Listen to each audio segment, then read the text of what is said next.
nunggu daunnya jatuh gitu bos. Dan pertanyaan gue nih ya, kalau misalkan pohon itu nggak jatuhin daun, ataupun kalau jatuhin itu nggak kena tubuh kita, jika pesugihan identik dengan betapa, sesajen, atau tumbal, lain halnya dengan pesugihan di gunung ini.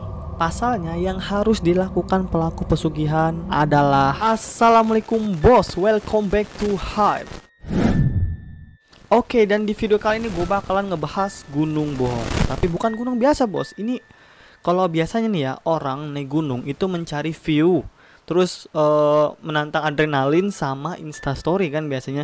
Cuman lu pernah nggak sih kepikiran kalau ada orang yang naik gunung itu bukan untuk nyari view atau nguji adrenalin atau cari instastory, tapi untuk pesugihan. Gunung Kawi terletak di area hutan Ngadirengo, Kecamatan Wingi, Blitar, Jawa Timur.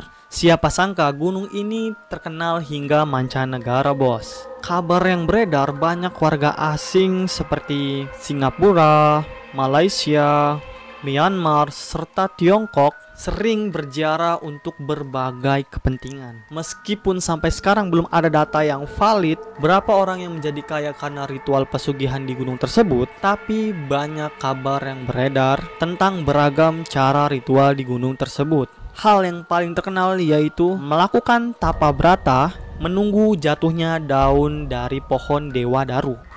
Jadi nunggu daunnya jatuh gitu bos. Dan pertanyaan gue nih ya, kalau misalkan pohon itu nggak jatuhin daun, ataupun kalau jatuhin itu nggak kena tubuh kita, itu sampai kapan gitu cuy? Kita mau nunggunya gitu loh.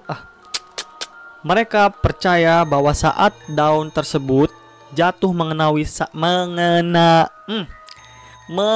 sang pelaku, maka permintaannya akan dikabulkan bos. Jadi kalau misalkan emang udah kena tuh daunnya, kena kita nih, gitu, udah kena begitu tuh, katanya bisa permintaannya bisa dikabulkan katanya. Yang ya pertanyaanku yang tadi, ketika kita nggak kena atau pohonnya nggak ngejatohin daunnya tuh, sampai berapa lama kita bakalan nunggu bos? Ya ampun, susah bet ya.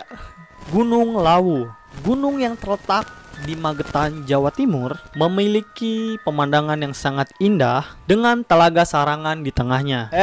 Tapi siapa sangka bos, di balik keindahannya, Gunung Lawu memiliki banyak sekali makhluk astral yang bersemayam.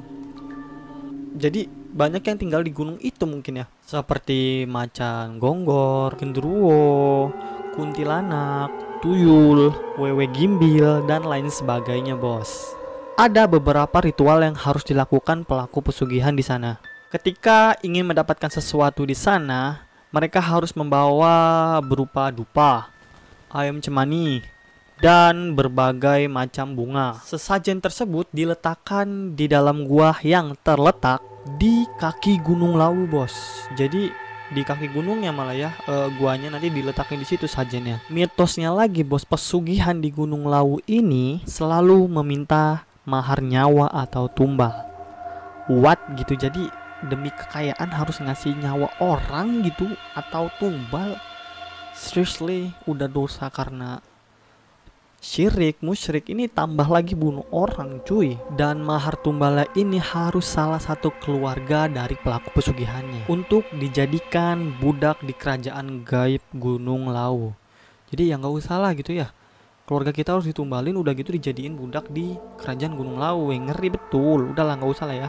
Gunung Kemukus, Gunung Kemukus terletak di Sragen, Jawa Tengah, juga dikenal sebagai tempat pesugihan bos. Berbeda dengan tempat pesugihan yang lainnya, jika pesugihan identik dengan betapa, sesajen, atau tumbal, lain halnya dengan pesugihan di gunung ini.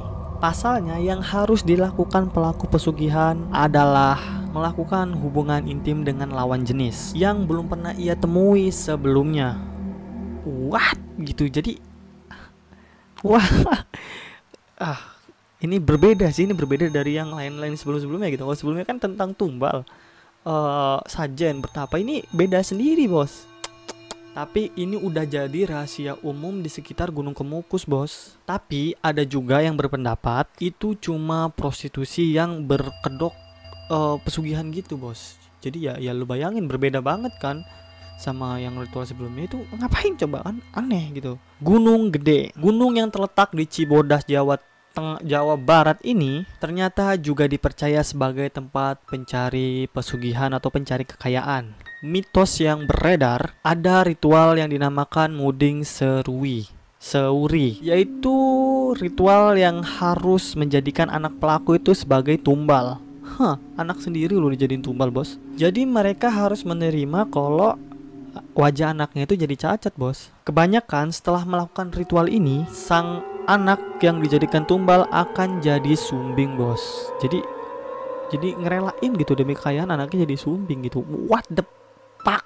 Mitosnya, tempat ritual tersebut letaknya tersembunyi di balik gunung dan perlu melakukan perjalanan sehari penuh.